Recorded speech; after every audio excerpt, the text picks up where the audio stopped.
welcome to another SCT Sampler Kit Reveal video, and if you stick around to the end of the video, I always try to tack on a project at the end using the supplies in this kit.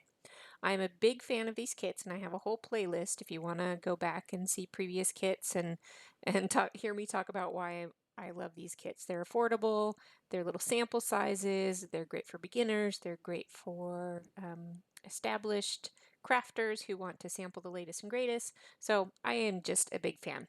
Now, when you open up your package, the kit always comes with a card that has the theme word for the month, and the company, SCT, is Scrapbook and Cards Today, and they put out these kits. They're a magazine company that put out kits. They always provide a word embellishment that goes with the theme word. Sometimes it's glitter foam or regular foam. Lately it has been these acrylic pieces, and sometimes they've even thrown in little extra pieces like little hearts or stars and things like that. On the back of your card, you're going to get a list of the companies that supply the products for these kits, and it follows a typical pattern. There will be two sets of kind of scrapbooking supplies, card making supplies, and then a reusable item.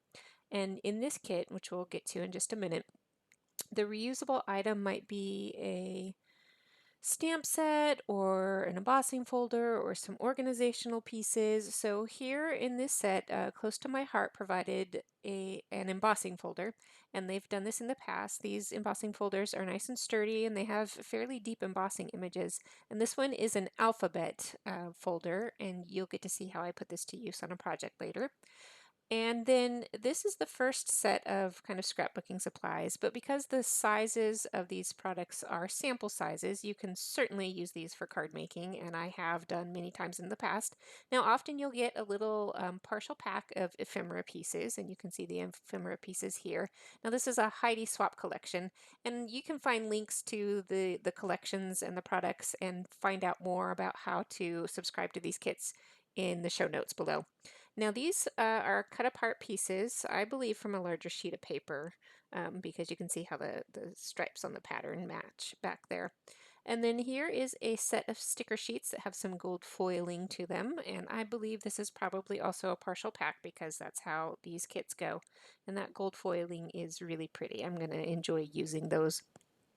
And then along with the embellishments come usually about 6 sheets of pattern paper. And now these are often cut down from a full 12 by 12 sheet of pattern paper, so these aren't the scale of a typical 6 by 6 sheet. So these are just samples of the larger sheets. And as you can see, this collection has some lovely kind of watercolory artsy feel to it. And that back side has a bit of sun on there, so it's great for the spring. Now, there was a typo on the list this month and for the next collection kit, and I'll get to that. one of the words said summer instead of spring. But as we look through these pieces, I'm hoping that you get enough of a close-up that if you want to go find them and buy them for yourself, that you can follow the link to the collection packs and then identify each sheet on its own, since I don't have the names of all the sheets there for you. Now this next collection pack I believe is by Echo Park, and again we're starting off with pieces of ephemera, partial pack, and they have these cute little tags and they have sayings about flowers and spring and the such. And this was the pack that actually had that typo. It said it was a summer collection when it's actually the spring collection, but I have the correct link for you in the show notes so you can find. Now these rain boots are super cute. I really like that motif in this pack. And here we are. We're going to go through the pattern papers. As I'm looking through the pattern papers, I often will leave the pattern side up that I think I would be most likely to use. And there was a lot of, because the pattern papers are double-sided, there were a lot of choices in these packs about what I might be able to put to use in my own style. And again, I mix and match both of these collections in my project at the end, or coming up next, I should say. And you can see how these kits are put together very thoughtfully and that they coordinate the products very well together so that you can use them easily, both companies on the same project. Okay, so now that we've had a look at the products and you've learned a little bit more about how these kits work, they follow this pattern every month so you kind of know what to expect and still get a surprise. Let's go ahead and move on to the project.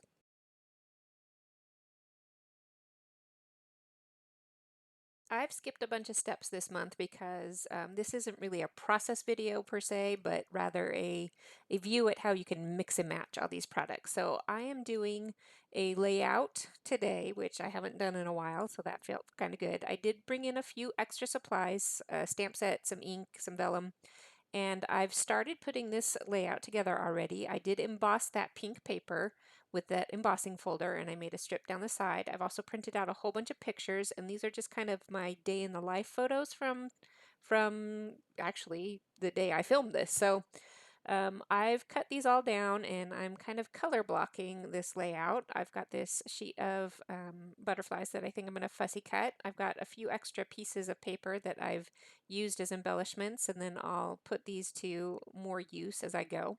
Now, in order to make these stripes down the side, I like to use a T ruler to kind of make sure my edges are straight as I go. Now this layout isn't my own design, it's actually inspired by the SCT company has a class called SCT 365 and they offer a layout sketch every month. And so that's where I got this idea from.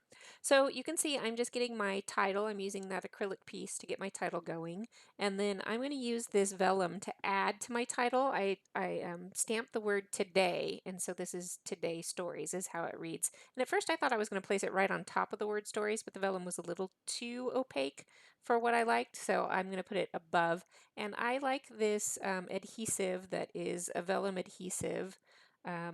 And it works really well and it just holds everything down and you can't even see the glue. Now with that extra few sheets of paper that I had, I am going to add some details to this layout by adding some scalloped edges to my photo blocks, and I have each block there is kind of its own kind of theme of photos. And this top block, you can see me assemble one block as we go. This top block was about my trip to Costco and kind of how I was relieved that it wasn't a madhouse that I thought it was going to be. And so as I put all these blocks together, I kind of followed the same formula. I had no more than 4 photos on each block, and then I chose various embellishments from the kit.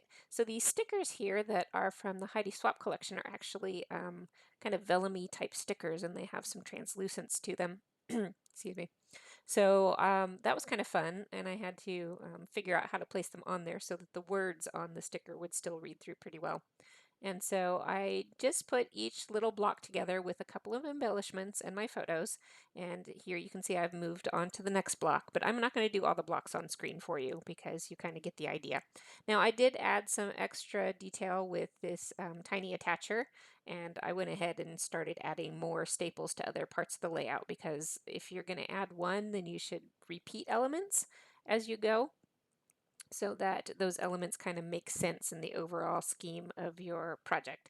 Now I had a little gap in between that tag, and I decided to fill it in with some more of the vellum for, again, that same reason that if you've got an element like my title with the word today, then I'm going to add those elements to other parts of my layout.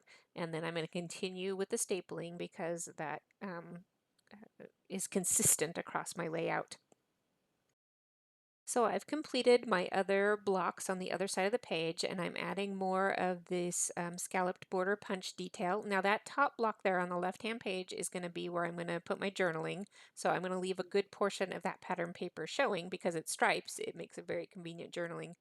And then I'm using these Who, What, When, Where stickers off of the Heidi Swap sticker set, which I think goes perfectly with a kind of day in the life journaling theme. And I'm going to trim this little pattern piece down so that it fits across the top of my layout, and it's just a small little detail at the top, and then that'll give me my journal block will be done and I'll have room. Now I thought I was going to fussy cut out these butterflies, but I decided I didn't want to spend the time, so I pulled out my trusty circle punch. And since I was circle punching vellum pieces, I decided that the circle element would be consistent across my page as well. And I just start sprinkling these butterflies around on my page because, like I said before, I like to repeat those elements so that the design feels cohesive.